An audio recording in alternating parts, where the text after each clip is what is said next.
Part 2, RJTICHARTS Market Outlook, a discussion with investment advisor Andre Payne. But first, stock and options trading carries a high level risk and can result in loss of all of your investment. Futures and forex trading can result in loss of all or more than your investment. As such, options trading may not be suitable for all investors. You should not invest money that you cannot afford to lose. We left off talking about the VIX. So, what I see, it's suppressed. It's appearing to be normal. The VIX at these lows is like a kettle filled with water and a stove fire is turned at very low. It's simmering and it's just a matter of time before the whistle blows and it becomes boiling. That's a good analogy, and I believe I've heard you say that in the past. So back to this balance and versus VIX. I could take the other side of what I had just said and come to the conclusion that actually the VIX is telling us that we are in balance. What if it's telling us we are in balance and we'll stay in balance for a while? It can be, again, 6, 12, 18 months maybe. And that kettle that you're talking about with the water in it, it blows the lid off the pot. So what you're saying is that the market could actually appear to be normal right now, and then at some point the fund managers do a 360, like what's just happened. Is what you're saying? Right. It's what I believe is pretty much we didn't get into this this exact discussion when we were talking back in 2019, but it probably looked the same if we go back. Well, you're already showing it anyway. You're showing it on the longer term chart, so it's showing exactly the same thing. That yeah, everything's okay until it's not okay. Yeah, yeah. We just get the warning, or we get the insight sooner than most of the street. And I'm gonna say this: it may sound bold, but we've got the receipts. Well, yes, absolutely. I We've got mean, the receipts because we've seen this play out, before. uh, And when I say the street, I'm not just talking about Wall Street in New York. I'm talking about the global street. How about that? yeah. I mean, we definitely got all the documentation showing that we forecast these things to come well before the street even had whim of it. And I think in one of the messages that we sent out, we said, listen, it's just a matter of time before the fund managers are dancing to uh, the music that we projected to play. And that happened to be 2022 and 2020. So, yeah, we definitely got the receipts. Um, what I would say is that this is no different. And what you're describing is that what we saw in 2019, what we saw in year 2021, is the same thing that we're seeing in year 2023 in many aspects. And if there is a building on this, um, price levels, and we get higher price levels, well, it definitely is the mirror of 2019 and 2022. So I totally agree with you. Right. The interesting thing about it is that you got a lot of the TV personalities out here, fund managers, painting this very optimistic view about the markets. And, I have to question that. because I don't see anything that suggests that we should be optimistic right now. Taking into consideration that we got an FOMC, in my opinion, is clueless, and we've said it for a few years that they're clueless. I did not agree with them raising interest rates, but that's the case. And I think that only adds to the unfolding of the bloodbath to come, because I don't think that the FOMC really knows what they're doing. But may the force be with them. Well, that's a discussion for another time anyway, because that's a discussion on its own. Maybe they do, maybe they don't. But one thing that we do know over the years is this: they don't have the right timing. No. Even with all of the data, they have access to more data than I do. Mm-hmm. Earlier than I do get Mm-hmm. what I have access to. Mm-hmm.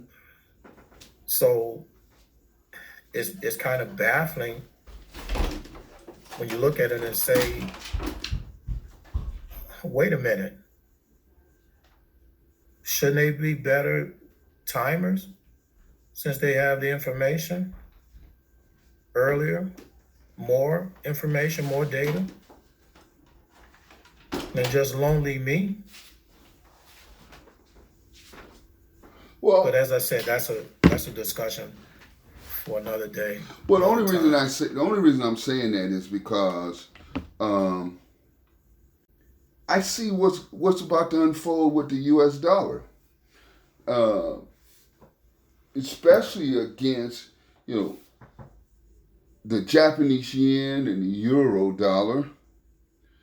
Um, the dollar is about to explode, and I don't know if the Fed really wanted to push interest rates up as much as the dollar is to climb. To give you an example of what I'm talking about here, the U.S. dollar right now, let's pull up this chart.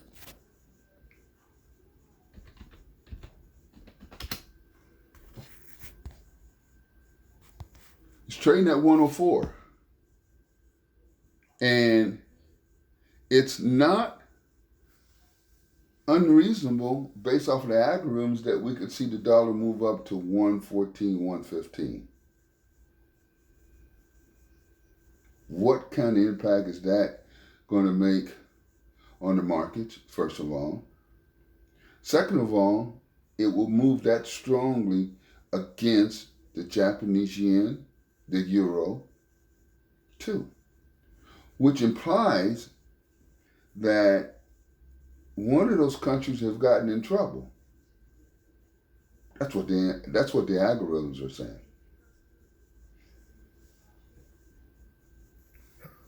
Right. There could be some things that's brewing in other areas of the world that we don't really see yet. They're not above the surface, I guess. In regards to the dollar, it's a good swing trade on the dollar on the sell side, and now you have to swing higher. Just it's okay. So, well, it's okay because we see what's coming, Right. but it's definitely not okay for those that are not privy to what's about to unfold. Matter of fact, just looking at the algorithms pertaining to the Japanese yen versus the dollar, um, we literally could see those lows that were made back in October when the Japanese yen traded down to 67 cents. We can actually see the Japanese yen market move down to 50 cents. Okay, and we also could see the euro dollar. Let's pull this chart back up here.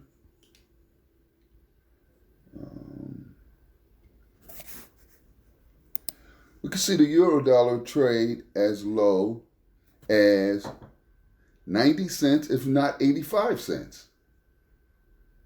That would be, pretty bad for those countries, but at the same time, it would definitely highlight the strength of the U.S. dollar. And, the algorithm say, hey, that's inflationary. Would you agree or no? Right. That's what we're looking at. So that would be the right correlation or counter move that it wouldn't be positive for the equities. If you also add in the fact that we're looking at the energy markets, uh, particularly crude oil, crude oil is trading somewhere around $79 a barrel today, but our algorithms say that we're about to see $110 to $120 crude oil again. That's what's on the table. So you factor in that you got the U.S. dollar that should be flying higher. You also have the threat that crude oil could trade up to $110 to $120. And I think that's like maybe an 85% chance that that's what's going to unfold. So Go ahead. we have a dollar that's moving higher. Uh-huh. And crude oil is still priced in dollars pretty much, right? Correct. So I guess that's the correlation. Well, sure. Now, since we're talking about other countries, let's talk about why United States has increased its military presence in Taiwan. Let me just say that in 2020, we put out an article talking about a coming recession or depression. So, the echoes of our outlook from 2020 is the echoes of today.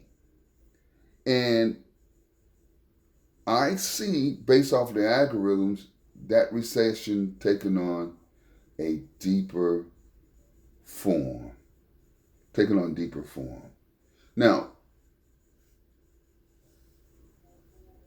the reason that we think that the markets, particularly the equities, are going to have a bloodbath is because we also see some global events unfolding. The algorithms say, not based off anything else, but based on this particular stock, TSM, which is Taiwan Semiconductor Manufacturing Company, that's currently trading at $89.79. Earlier in the year in 22, it got as high as $145. So it's had some downturns so far. Okay. But the algorithms are saying that TSM is to trade, if not back to its October lows, it is to trade lower, all the way back down to its 2020 lows, which means that TSM could be trading down to $42 to $45 a share. The question is, taking consideration this is well over a $659 billion firm, why would TSM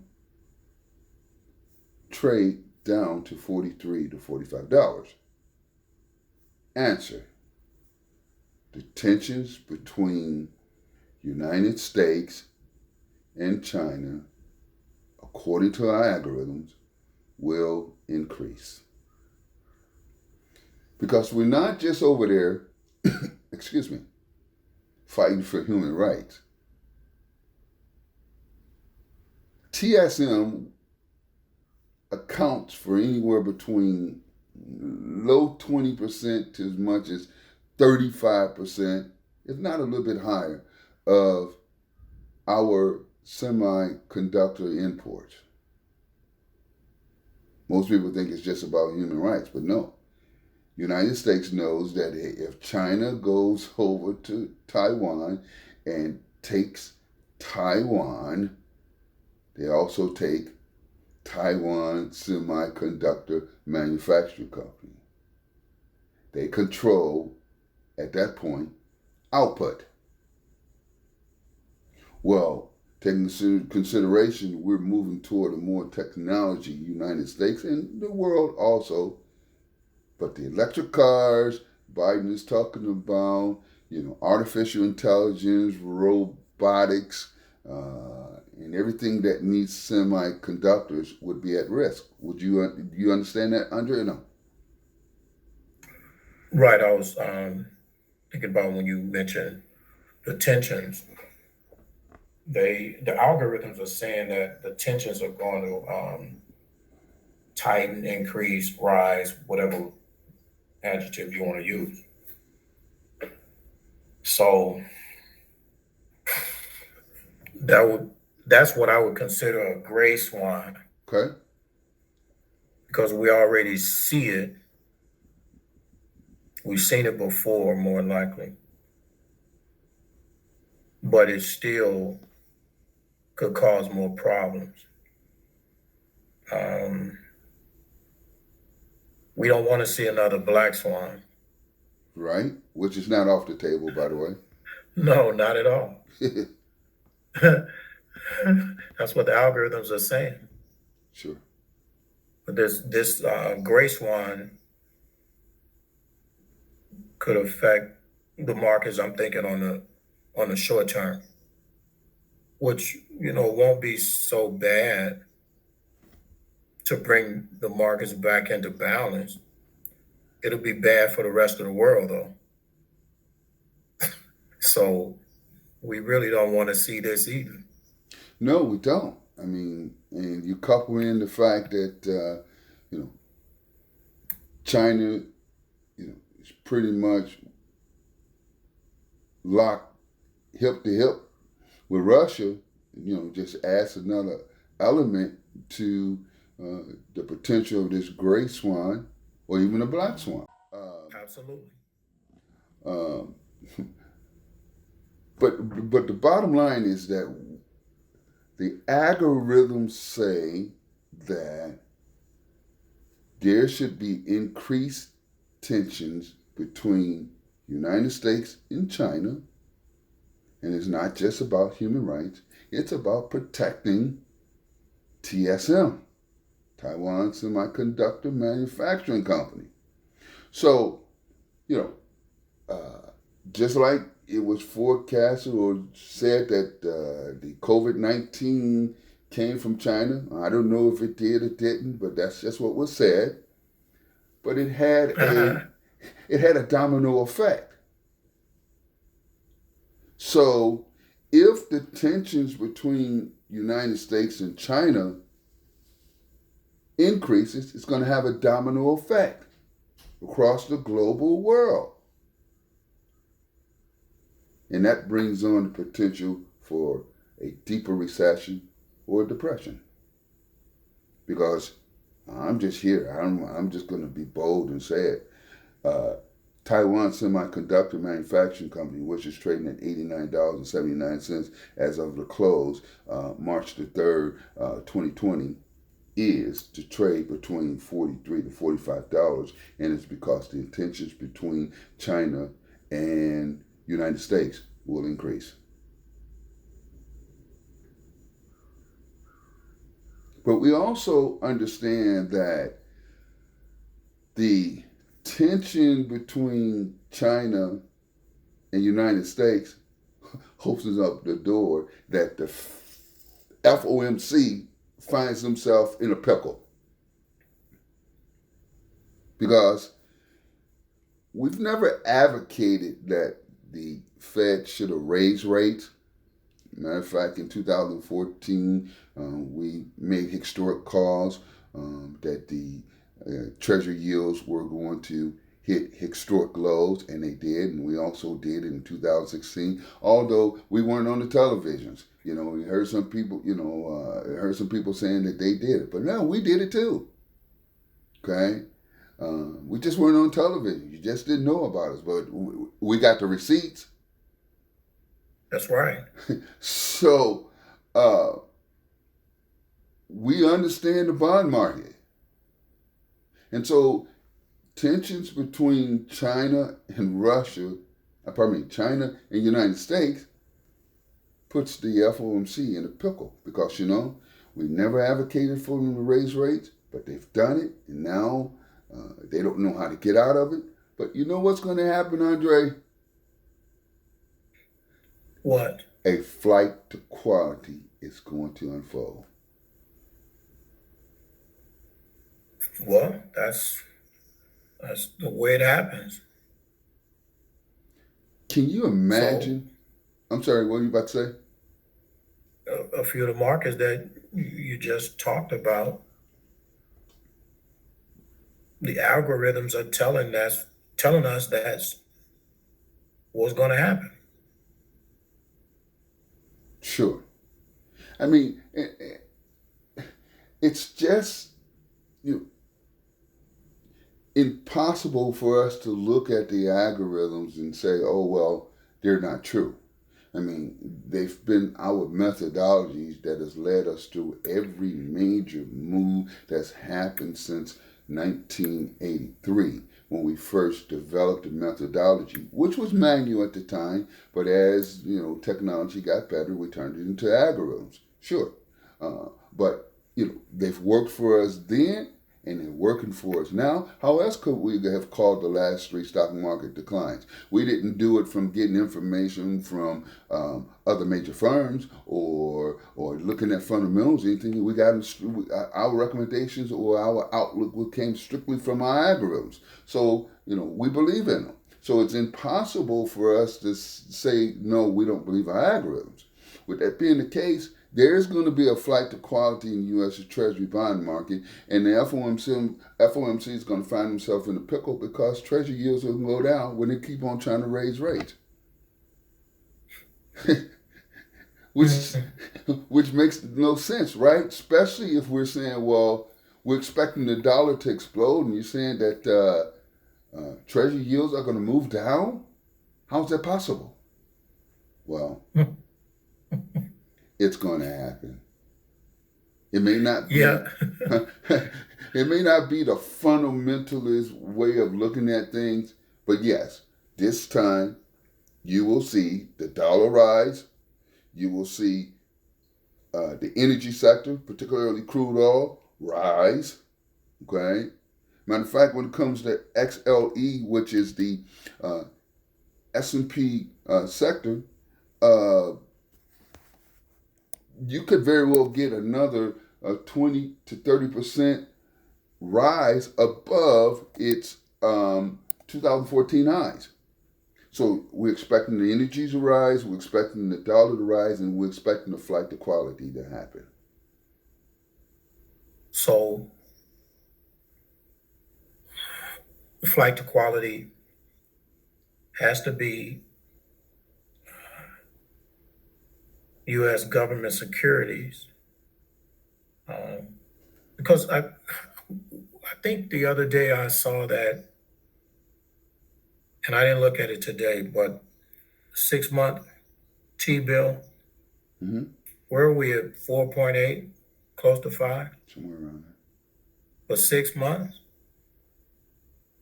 That's a lot different than what we've seen a long time. So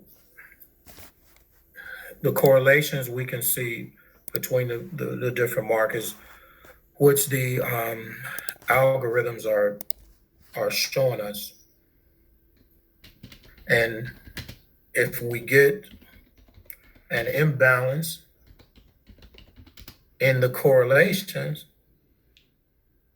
like we currently have in the equity between the equities versus whatever,